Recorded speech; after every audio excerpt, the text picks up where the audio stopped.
प्यारे प्रदेशवासियों, नमस्कार।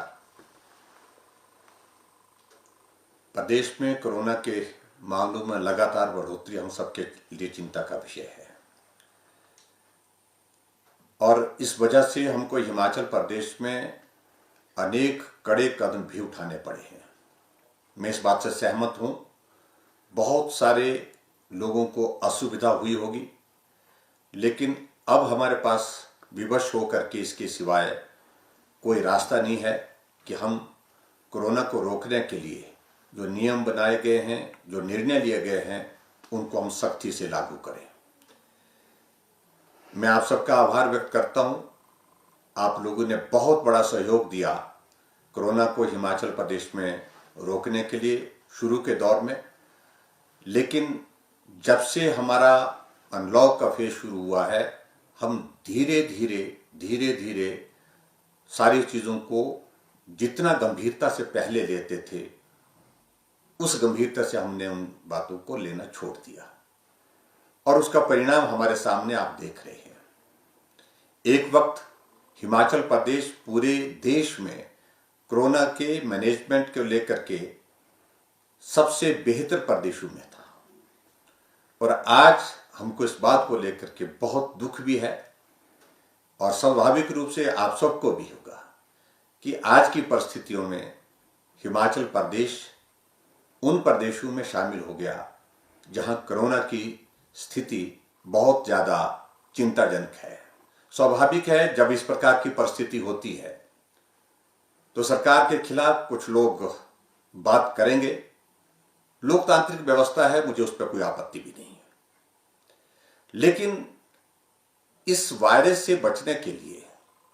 जहां जहां पूरे विश्व में जब तक लोगों ने, जनमानस ने सहयोग नहीं दिया, जनता ने सहयोग नहीं दिया, तो हम सफल नहीं हुए हैं। इस दृष्टि से मेरा आप सबसे भी विनम्र निवेदन है कि हम अपनी भूमिका को सुनिश्चित करें कि हम ऐसे संकट के दौर में इस वायरस से बचने के लिए और इस वायरस से लोगों को बचाने के लिए किस प्रकार से सक्रिय होकर के काम कर सकते हैं। अभी हाल ही में आप लोगों ने देखा कि जो मामलों में बढ़ोतरी हुई है, उसकी सबसे बड़ी वजह ये सोशल गैदरिंग्स है, जिसमें शादियां, जिसमें हमारे सामाजिक जो आयोजन और उसमें धार्मिक आयोजन जिस प्रकार से हम किए जा रहे हैं और बिना सोशल डिस्टेंसिंग के, बिना मास्क के जो सावधानियां बताई गई हैं, उनका पालन किए बिना, और उसका ये परिणाम है। अभी हाल ही में हमने जो पूरा स्टडी किया, पूरा अध्ययन किया, उसमें ये पाया गया है कि हिमाचल प्रदेश में जितने भी मामले बढ़े हैं, उसमें सबसे ज़्यादा कंट्रीब्यूशन, लगभग 80% कंट्रीब्यूशन जो हमारे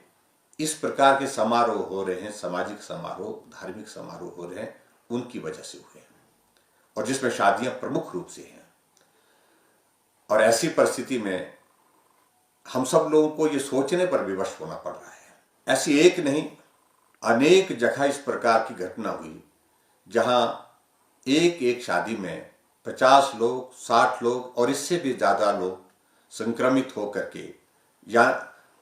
या पूरा गांव का गांव भी संक्रमित हुआ है। और इसलिए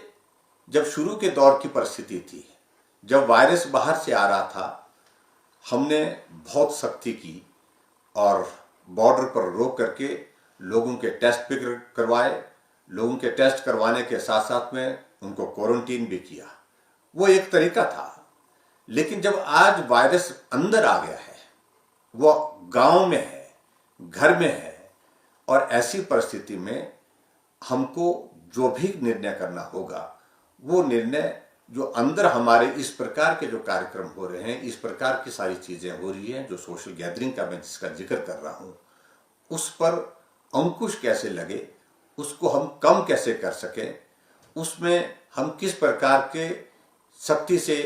कदम उठा सकें, इन बातों को लेकर के काम करने की आवश्यकता है। इसीलिए हमने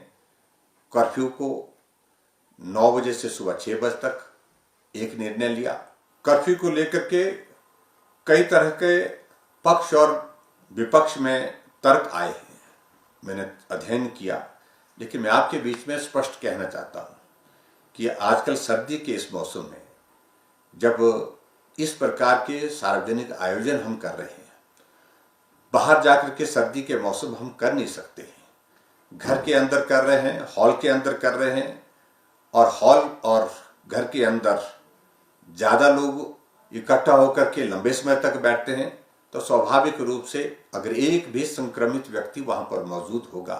तो वो कई लोगों को संक्रमित करने की क्षमता रखता है। इसलिए हमने ये निर्णय लिया कि सोशल गैदरिंग्स रात को थोड़ा कम हो, कर्फ्यू का उस पर असर होगा, उस दृष्टि से हमने एक निर्णय ये लिया था। दूसरा,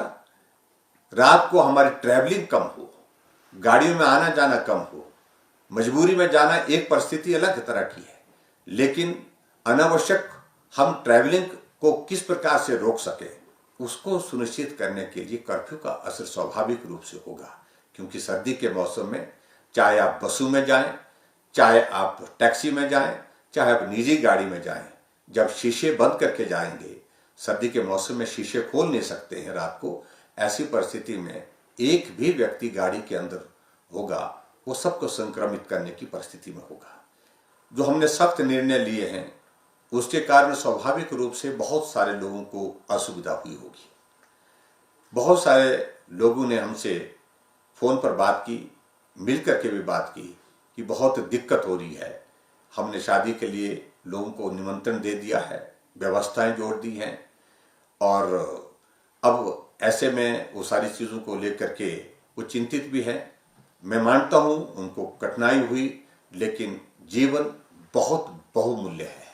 हमारे लिए महत्वपूर्ण इस वक्त यह है कि हम खुद भी सुरक्षित रहें और दूसरे की जिंदगी को भी खतरे में डालने का हम काम ना करें, यह अधिकार हमको नहीं है। उस दृष्टि से स्वाभाविक रूप से